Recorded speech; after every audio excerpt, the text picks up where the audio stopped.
So hello everyone, welcome to day one of Java Programming Bootcamp offered by EdSpread. So this is the 7-day bootcamp which is being offered by EdSpread. So let's get started. So now it is a general purpose programming language that is intended to let programmers write once and run anywhere. That stands for WORA, write once and run anywhere. Meaning that compiled Java code can run on all platforms that support Java without the need for recompilation. So now Java was originally developed by Sun Microsystems, that is by James Gosling, and it has been now acquired by Oracle. So Java was originally designed for interactive television, but it was too advanced for the digital cable television industry at that time. So initially, Java was called Oak, which was named after an oak tree which stood outside Gosling's office. So later that project went by the name Green and finally named as Java from Java Coffee, which is a type of coffee from Indonesia. And as of September 2021, Java 8, 11, and 17 are considered as long-term support versions, that is LTS versions. So what exactly is Java?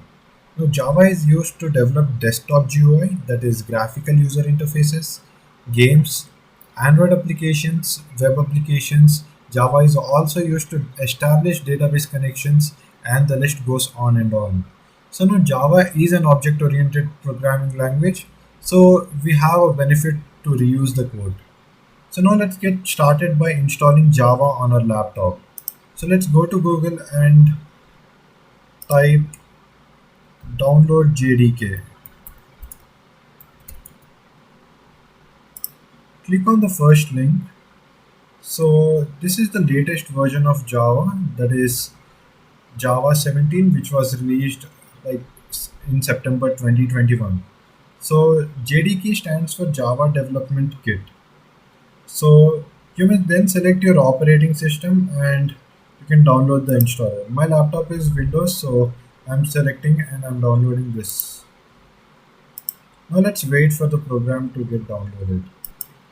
So after JDK is being downloaded, you can just click on the .exe file to install it in your laptop. And I'm going to leave everything as defaults. Like you can click on next.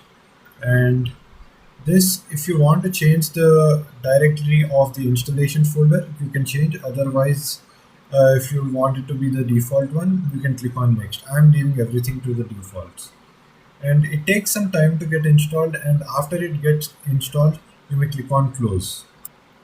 So after JDK, that is Java Development Kit, is installed in your laptop, you may get a question whether did it get installed or not. So to this we are going to open the command prompt and type java space hyphen version. So here it shows that Java version 17, which is the latest version of Java. The second thing you got to do is that after our runtime environment is installed, we have to check JAVAC JAVAC dash version. This is used to compile Java programs. Let us assume that if there is no Java, we can't write code. So now it is installed. So now we are going to install the runtime environment, that is Eclipse and IntelliJ. I'll be walking you through everything, so please don't get worried. For now, let's close the command prompt and go to Google and download IntelliJ IDEA and click on the first link. Let's download the community version and let's wait for it to get downloaded. The file is 650 MB and it takes approximately 3 to 4 minutes to download. It depends on your internet speed. So now let's install IntelliJ IDE.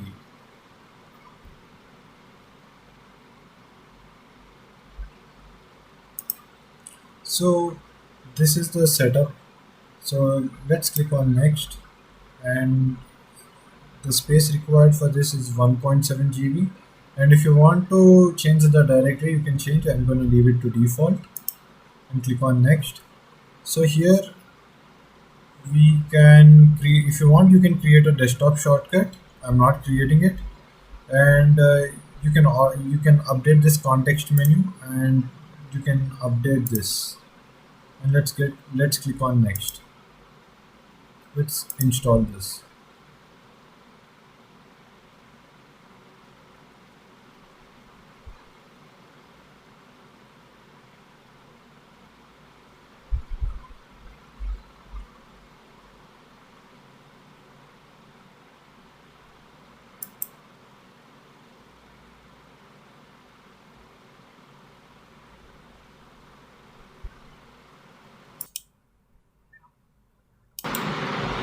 So now our IDE is installed.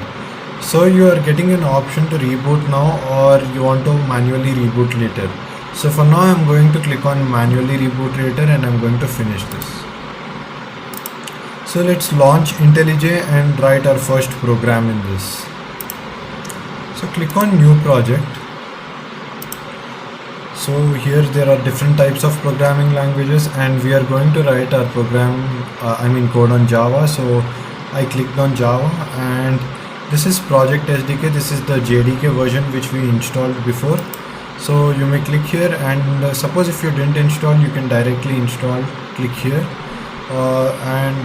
these are the detected SDKs. That is, I had installed Java JDK 15 previously. So let's leave it to default and click on next. So let's create project from template and click on next. And we need to give the name, like we need to name the project. So I'm going to type day 1, and let's finish.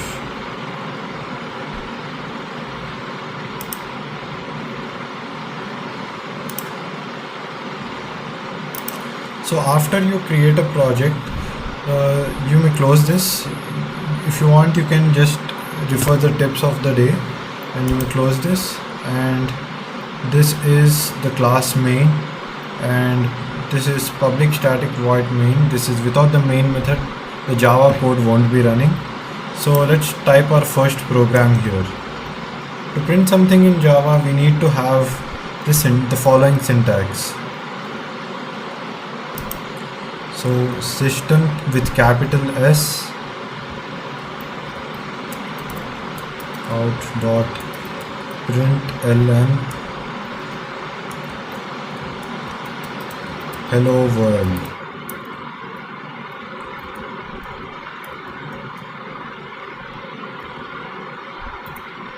And you want run. So now the program got executed successfully, and hello world is being displayed here. So we installed our first IDE, and we wrote our first program, that is hello world. So instead of using IntelliJ, we are using Eclipse, which is very easy to use. So let's download Eclipse from Google. So let's go to Google and search download Eclipse. Click on the first link.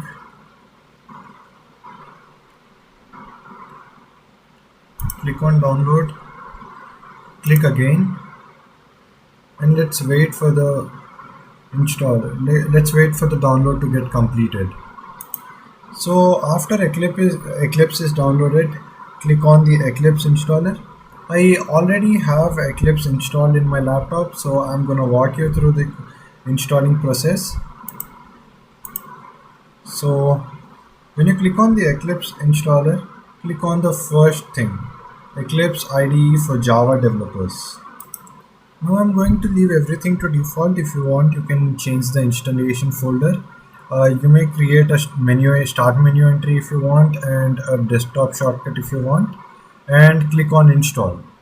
So now after Eclipse is installed, you may see a welcome screen like this, and you have to click on the cross button. And if you don't see a welcome screen like this, don't worry, just click on create a new Java project. Now I'll be opening my Eclipse, and I'll walk you through how to write a code and how to create a project in Java. So now Eclipse is opened, and after it is opened, you must see a blank screen like this. And now let's create a new Java project. So to create a new Java project, click on File and then select New, then create Java project. So let's name the project name as Day 1 and make sure that you choose this use default JRE so that and let's finish. And now it asks you to create a module. So for now we are not creating a module. So click on don't create and the project is created here. So now let's create a package. So to create a package, click on day one and right click on source, click on new and then click on package. So click on finish and so this is where we will write our Java code and just think of package as some folder. So for now package is created and now we are going to create a class and we can type all of the code there. So now let's create a class. To create a class, right click on the package, click on new and click class. Now you can name your class anything but make sure your class name starts with a capital letter. Now let's see what happens when we use all lowercase letters. See, I used small d, so here we got a warning that type name is discouraged. By convention, Java type names usually start with an uppercase letter. So now let's type capital D. So we didn't get any error. So click on this public static void main method, which is very important for a Java program to run, and let's click on finish. So here our class is created and this is the name of our class and this is the public static void main method. We chose the checkbox option. So public static void main is the starting point of the program. So now let's print hello world on the screen. So to print anything on the screen, we need to type this system.out.println open parentheses and double quotes and hello world. Notice we are getting an error here because we didn't put a semicolon at the end. So now we won't get any error and the S here should be capital. So if the S is not capital, we get some error like this. System cannot be resolved and if I try to run, it won't, like, it will produce an error. So that's why suppose if I put an uppercase S, it won't produce an error and see hello world. Suppose if you want to type something else like welcome to EdSpread.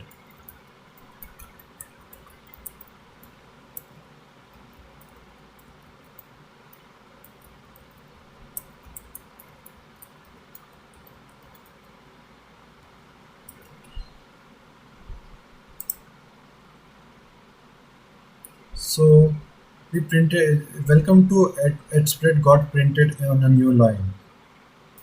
So the font size is very small. So to increase the small size, font size, right click and click on preferences.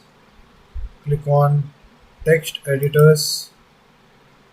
Click on colors and fonts and expand this Java folder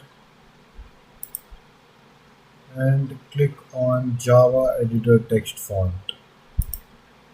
Click on edit and let's change it to 14 and let's click OK and you may see this. And now you may click apply and close. So the font size increased. So now if you want to type something on a new line without typing this system.out.println, just click here and \n and type something here and click on run. So this automatically gets printed in a new line. So now say that instead of printing text in a new line, you want to give some space and print here. So instead of using \n, you may use \t and click on run. So welcome to Edspread and type something here will be printed. So we use \t here, and T stands for tab. So now these double slashes here, which are there, are known as comments, and whatever you type here gets ignored by the computer. Like I can type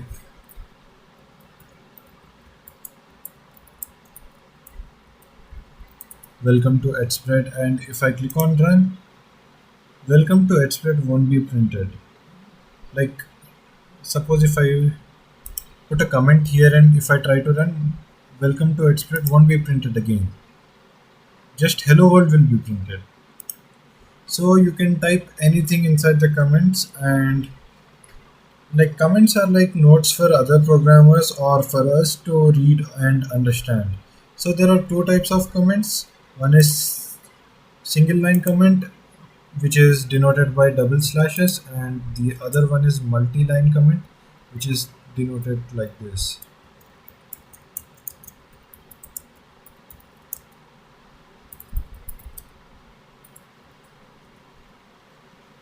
This won't be printed again. If I want, I can press enter, and if I want, I can run this, but this won't be printed. Only hello world will be printed. And I'm gonna remove these comments, and now welcome to Edspread will be printed. So now let's discuss about variables and data types in Java. For that, let's create a new class.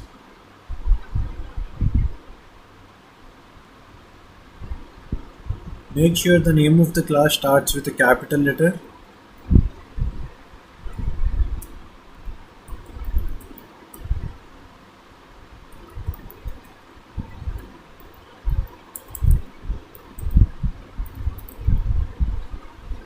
And check this box, public static void main. Without this, the program won't be running. So now a class of day 1 variables and data types is created. So now, what is a variable? So variable is a place where you can save data, and after that if you want to change, you can change that thing. So let's write it here in a multi-line comment.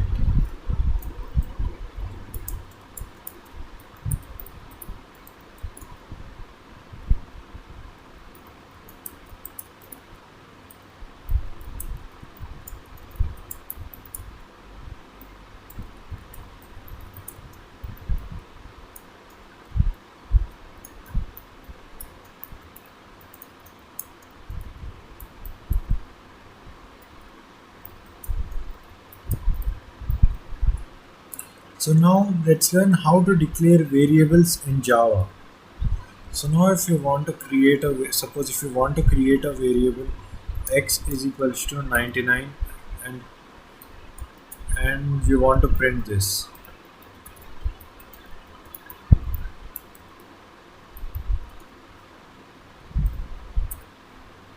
When we try to print this, we get an error. So we get an error because the variable is not declared yet. Now you may ask me, how is the declaration done? So declaration is done by mentioning the type of the data. So there are different types of data, like data types in Java. So there are different data types in Java as mentioned. So there are byte, there is short, there is int, there is long, there is float, double, boolean, string, and character. So here, byte, short, int, and long, they all store natural numbers. I mean the whole numbers from 0 to infinity. So here, byte, short, int, and long stores whole numbers, and float and double store decimal numbers. Boolean stores true or false values. String stores text, and character stores a single letter. So let me write here. So you would be familiar with this.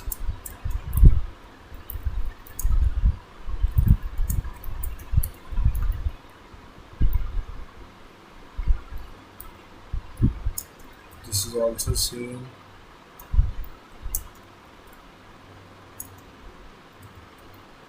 And float also stores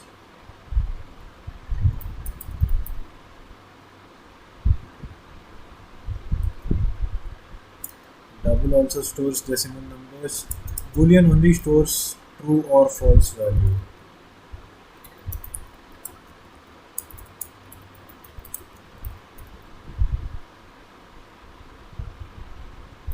True. And string stores text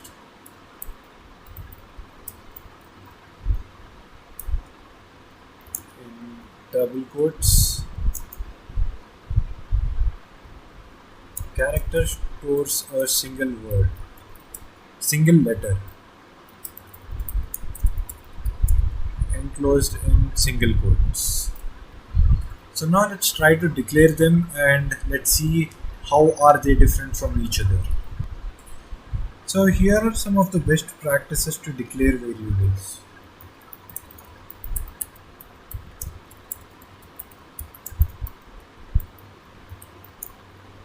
So variables start with lowercase letters.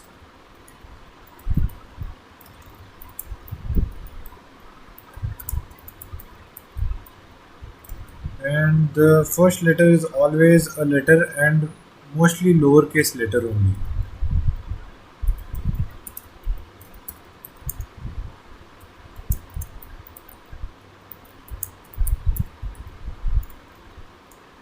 And variable declaration do not does not start with a number, uppercase letter or a special character. So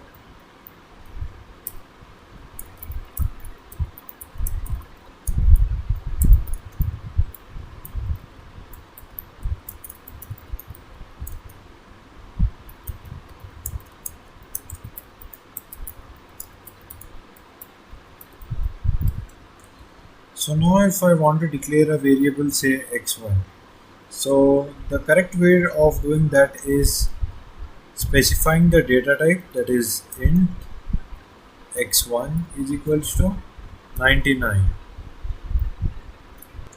And now let's try to print 99 on the screen. So we didn't get any error in this line. Now let's try to print.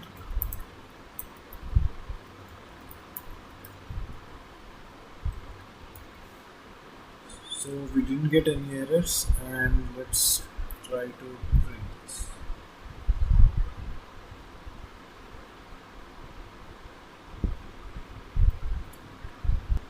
So here we got an error and it says line 11.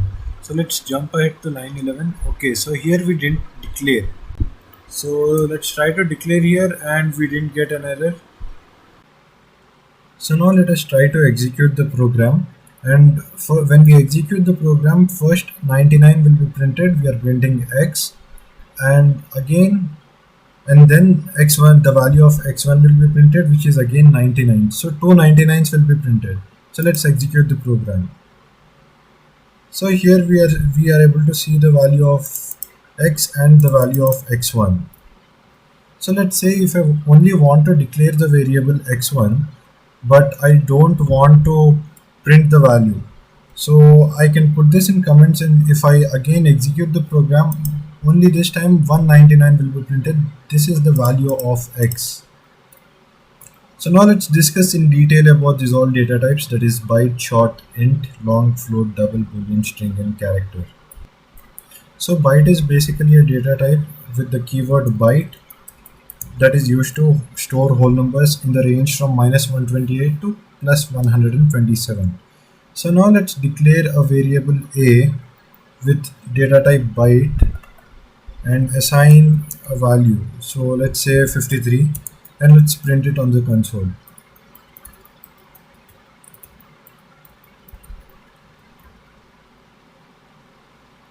So this is the value of x, that is 99, which is being printed. And now this is the value of a, that is 53. This is byte. So suppose if I want to store the number, suppose if I store 563 in byte. So if I try to execute it, I'm getting an error here. That type mismatch, we cannot convert from integer to byte. So to store the numbers which are greater than 128, we can use the data type short. So short is also a data type which stores whole numbers denoted by short keyword, but it only stores the numbers ranging from minus 32,000 to plus 32,000 approximately. So let's declare a variable b with the data type short. So short b is equals to 10,000, and if I, let's print this.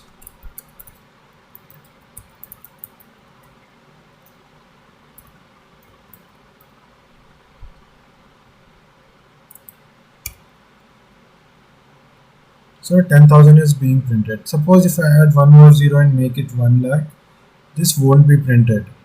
We got a same error named type mismatch, cannot convert from int to short. So to store numbers more greater than the 32,000, we can use the data type int, also known as integer. So let's declare a variable c with integer keyword. Int, the keyword, it is denoted by int. So int c is equals to 45 lakh, suppose.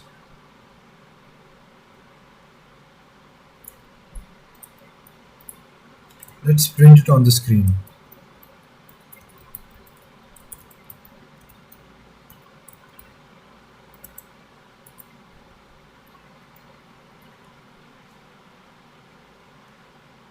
So we got an error here, that is in line 34.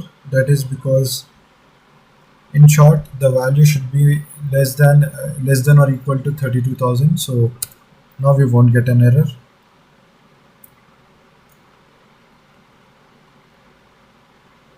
So 45 lakh is printed here. So now let's jump ahead to float data type. So what is float data type? Float data type stores the decimal numbers, but only up to 5 to 6 digit decimal places. And float data type is denoted by float keyword. So let's declare a variable with the data type float. So float keyword, let d be the name of the variable, and let's assume the value is 99.99, and let's try to print it on the screen.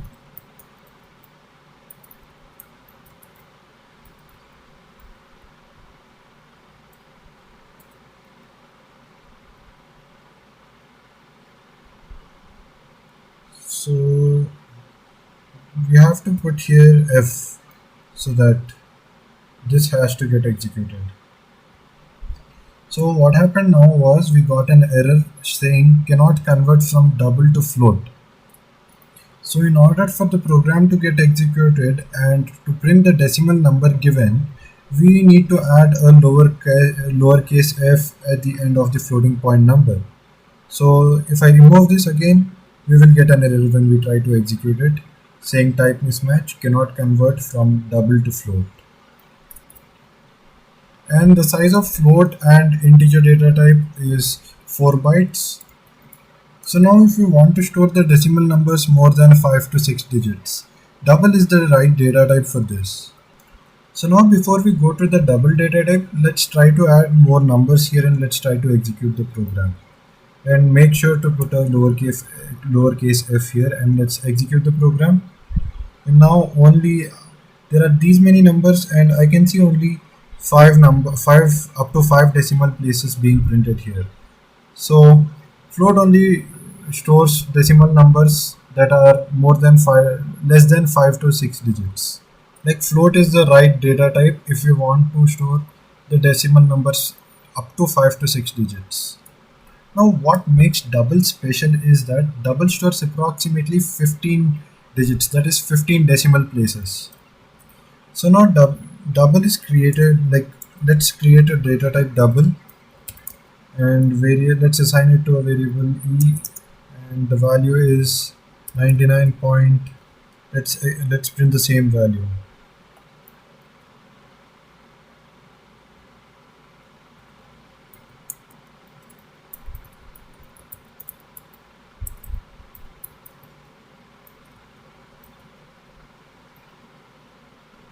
So here all digits are being printed here. And notice that at the end we didn't add any F here. So let's now jump ahead to Boolean data type. So Boolean data type only stores true or false values. Like now let's declare a variable myBool of Boolean data type. So Boolean keyword, and the variable's name is myBool, and it only stores true or false values. So let's try to print this.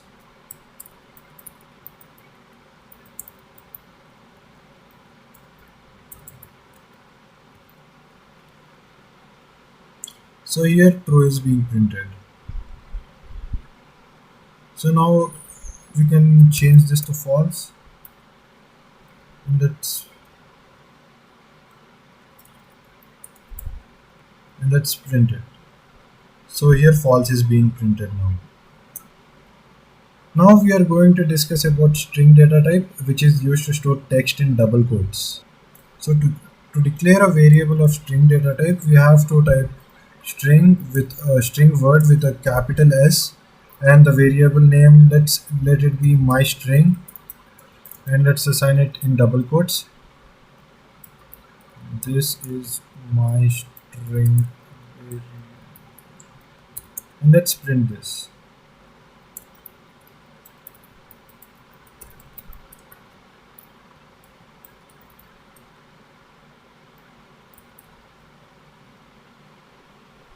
So when I print this, one second, this is my string variable is printed on the screen. So whatever you type in this double quotes will be printed on the screen. Suppose if I leave it blank and if I execute it, only the blank screen will be printed here. So now we are going to discuss about the character data type, which is also used to store a single character in single quote. So let's create a data type character, that is the keyword is char, and let the variable be my char, and let's assign it to A, capital A, and let's try to print this on the screen.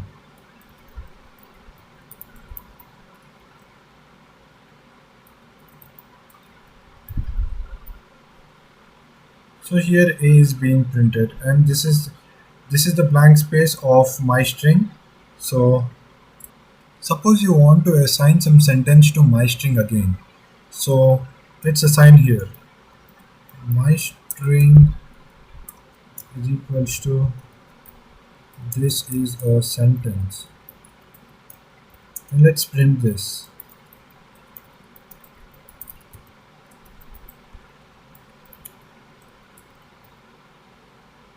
So here this is a sentence is being printed, and here the original text, like the declaration, is getting printed, that is nothing. So if I place,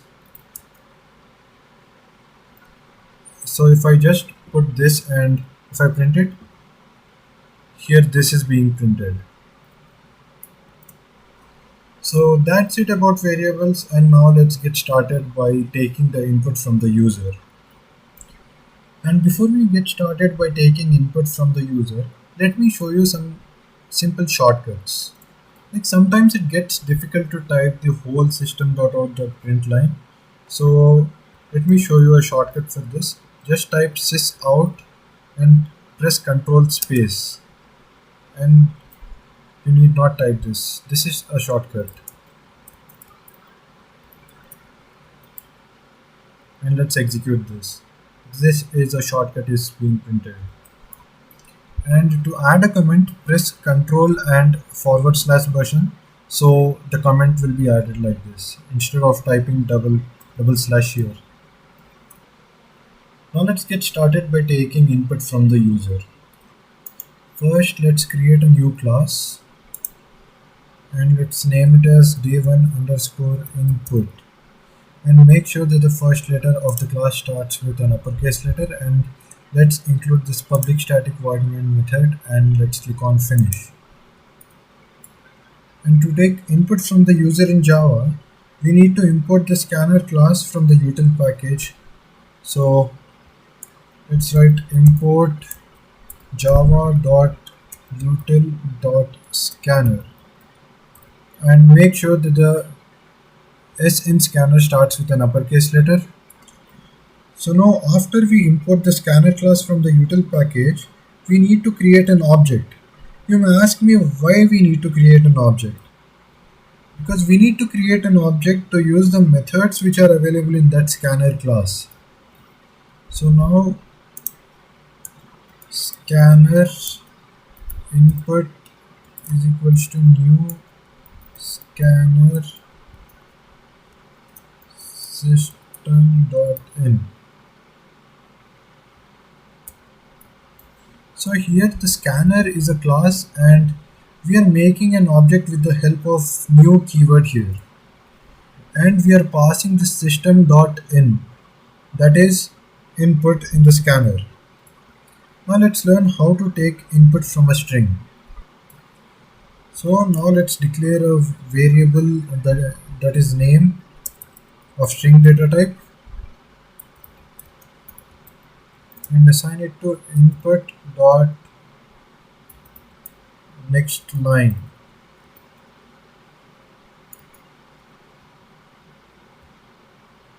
And make sure that L is capital in next line. And before that, let's give a prompt here. Let's type sys out and control space. This is a shortcut. And let's say enter your name. And let's print out the name.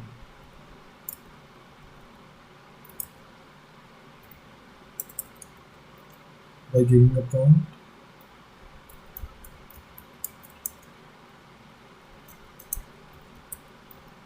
Now let's execute this. So it's asking enter your name at spread. Your name is at spread. So your name is at spread is being printed. So now let's learn how to take an input from an integer. So let's print this.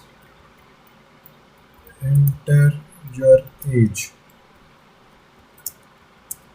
And we are going to declare a variable age of integer data type, that is int age is equals to input dot next int, and make sure that I of next int is a capital letter, that is the uppercase letter.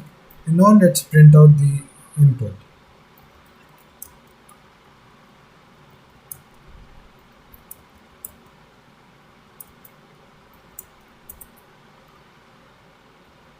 If I execute this, first it's asking me my name. If I type at spread, and now it's asking my age.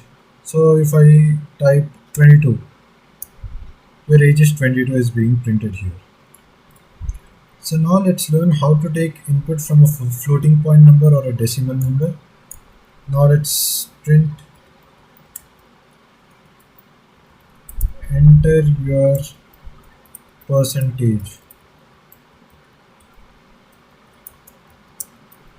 And now we are taking double, and we are creating a variable of double, variable named percentage of double data type. Input dot next double, and make sure that next doubles D is a uppercase letter, is an uppercase letter. Now let's print out the percentage.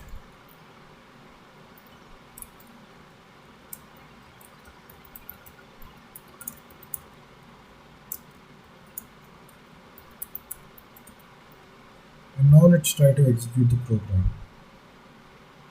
Now first it's asking my name, so I'll type at spread.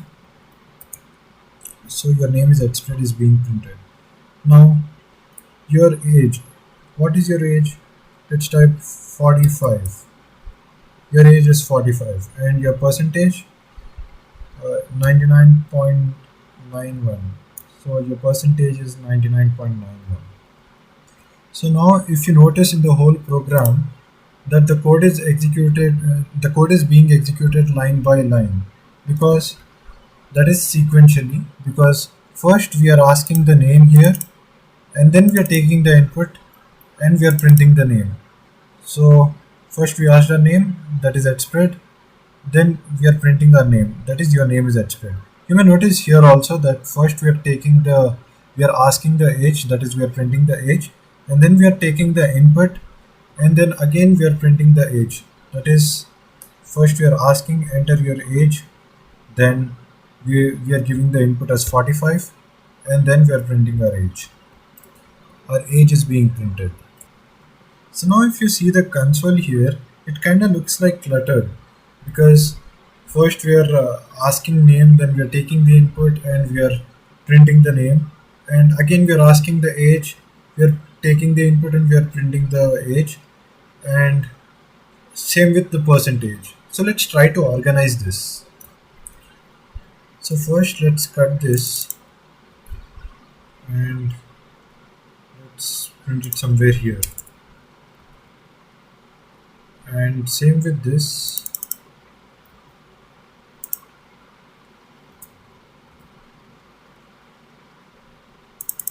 and same with this.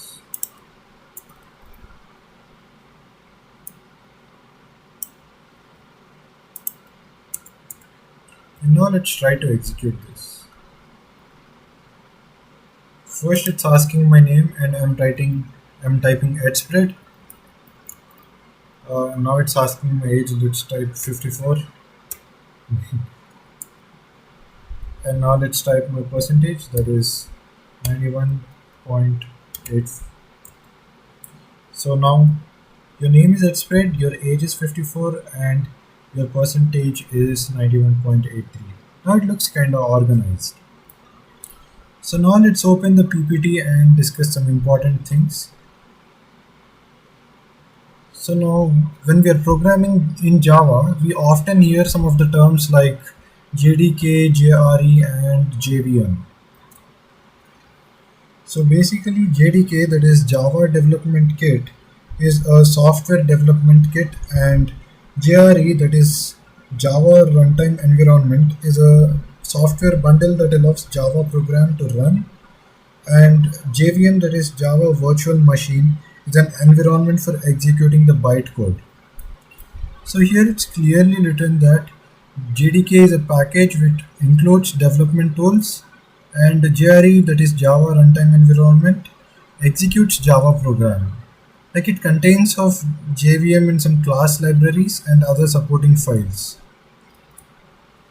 And JVM, that is Java Virtual Machine, is an environment to execute bytecode, and it is also responsible for all the things like garbage collection, array bounds checking, etc. Now let me give you a quick overview of what we have learned today. So today we learned about Java, its applications, that is where it is used, like it's used in desktop GUI, that is graphical user interfaces, games, Android applications, database connections, and etc. And we also know that Java is also an object-oriented language, and we installed two IDEs, that is IntelliJ IDE and Eclipse, but we will be programming in Eclipse in this bootcamp. So we also installed this Java Development Kit, that is JDK 17, which is the latest version of Java JDK. And we learnt about different types of variables and data types in Java, that is how to declare variables, correct methods to declare variables, that is best practices. And we discussed about different data types, that is int, byte, short, float, double, boolean, which stores true and false, only true and false values. And we also discussed about some shortcuts to print, that is instead of writing this whole system.out.println, if we write just sysout and type control plus spacebar, we can print anything in the console. And we also learned about how to take an input from the user, for by importing the java.util.scanner, that is importing the scanner module from util package. And that's it for today. And we finally learned about JDK.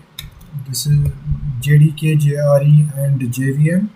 And that's it for today. And this PPT will be posted in the WhatsApp group. And if you haven't joined any of our WhatsApp groups, please do join them, as we post the PPTs and some important announcements there. And the attendance link will be posted in the chat box shortly. And make sure to fill the attendance form and attend the bootcamp for 7 days.